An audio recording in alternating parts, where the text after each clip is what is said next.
जय श्री कृष्णा।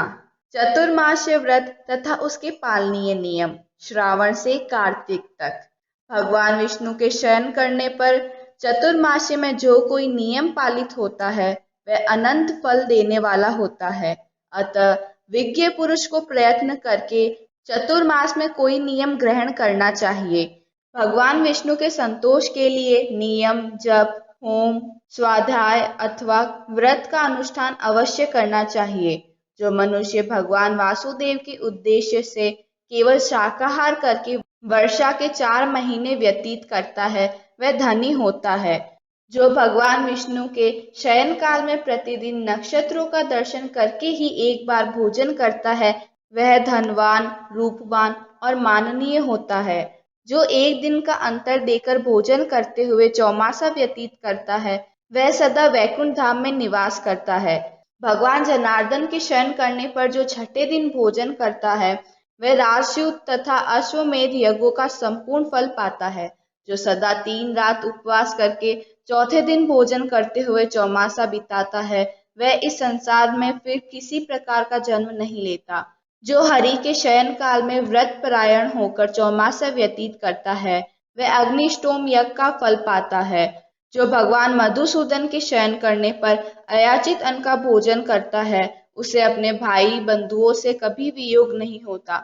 जो मानव ब्रह्मचार्य पालन पूर्वक चौमासा व्यतीत करता है वह श्रेष्ठ विमान पर बैठकर स्वेच्छा से स्वर्गलोक में जाता है। जो चौमासे भर नमकीन वस्तुओं एवं नमक को छोड़ देता है उसके सभी पूर्त कर्म सफल होते हैं। जो चौमासे में प्रतिदिन स्वाहात विष्णु सूक्त के मंत्रों द्वारा तिल और चावल की आहुति देता है वह कभी रोगी नहीं होता। चतुर्मास्य में प्रतिदिन स्नान करके जो भगवान विष्णु के आगे खड़ा हो पुरुष सूक्त का जप करता है उसकी बुद्धि बढ़ती है। जो अपने हाथ में फल लेकर मौन भाव से भगवान विष्णु की 108 परिक्रमा करता है वह पाप से लिप्त नहीं होता। जो अपनी शक्ति के अनुसार चौमासे में विशेषतः कार्तिक मास में श्रेष्ठ भगवत प्रेमियों को मिष्ठान भोजन कराता है वह अग्नि अष्टोम यज्ञ का फल पाता है। वर्षा के 4 महीनों तक नित्य प्रति वेदों के स्वाध्याय से जो भगवान विष्णु की आराधना करता है वह सर्वदा विद्वान होता है। जो चौमासे भर भगवान के मंदिर में रात दिन नृत्य गीत आदि का आयोजन करता है वह गंधर्व भाव को प्राप्त होता है। यदि 4 महीनों तक नियम का पालन करना संभव ना हो तो मात्र कार्तिक मास में ही सब नियमों का पालन करना चाहिए। जिसने कुछ उपयोगी वस्तुओं को चौमासे पर त्याग देने का नियम लिया हो उसे वे वस्तुएं भगवत प्रेमियों को दान करनी चाहिए। ऐसा करने से ही वह त्याग सफल होता है। जो मनुष्य नियम व्रत अथवा जप के बिना ही चौमासा बिताता है वह मूर्ख है। श्रावण में कृष्ण पक्ष की द्वितीया को श्रवण नक्षत्र में प्रातः काल उठे, पापी पतित और मैलेच्छ्य आदि से वार्तालाप ना करे।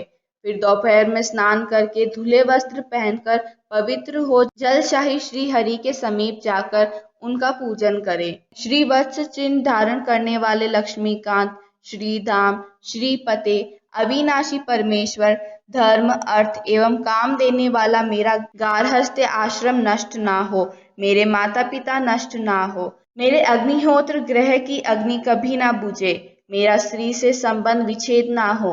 हे देव, जैसे आपका शयन ग्रह लक्ष्मी जी से कभी शून्य नहीं होता उसी प्रकार प्रत्येक जन्म में मेरी भी शैया धर्म पत्नी से शून्य ना रहे। ऐसा कहकर अग्र दे तथा अपनी शक्ति के अनुसार भगवत प्रेमियों की पूजा करे। इस प्रकार भाद्रपद, आश्विन और कार्तिक मास में भी जलशाही जगदीश्वर का पूजन करे तथा नमक रहित अन्न भोजन करे। व्रत समाप्त होने पर श्रेष्ठ भगवत प्रेमियों को भक्ति पूर्वक दान दे। जौ, धान्य, शैया, वस्त्र तथा सुवर्ण दक्षिणा दे। जो मनुष्य एकाग्रचित हो इस प्रकार भली भांति व्रत का पालन करता है उसके ऊपर जलशाही जगत गुरु भगवान विष्णु बहुत संतुष्ट होते हैं। धन्यवाद।